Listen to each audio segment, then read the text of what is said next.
مومنو، اسلام میں پورے پورے داخل ہو جاؤ اور شیطان کے پیچھے نہ چلو، وہ تو تمہارا کھلا دشمن ہے۔ پھر اگر تم احکام روشن پہنچ جانے کے بعد لڑکھڑا جاؤ تو جان رکھو کہ اللہ غالب ہے، حکمت والا ہے۔ کیا یہ لوگ اسی بات کے منتظر ہیں کہ ان پر اللہ کا عذاب بادل کے سائبانوں میں آ نازل ہو اور فرشتے بھی اتر آئیں اور کام تمام کر دیا جائے؟ اور سب کاموں کا رجوع اللہ ہی کی طرف ہے۔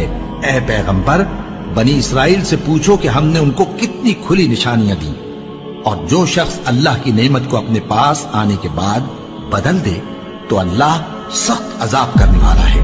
اور جو کافر ہیں ان کے لیے دنیا کی زندگی خوشنما کر دی گئی ہے اور وہ مومنوں سے تمسخر کرتی ہیں، لیکن جو پرہیزگار ہیں وہ قیامت کے دن ان سے اوپر ہوں گے، اور اللہ جس کو چاہتا ہے بے حساب رزق دیتا ہے۔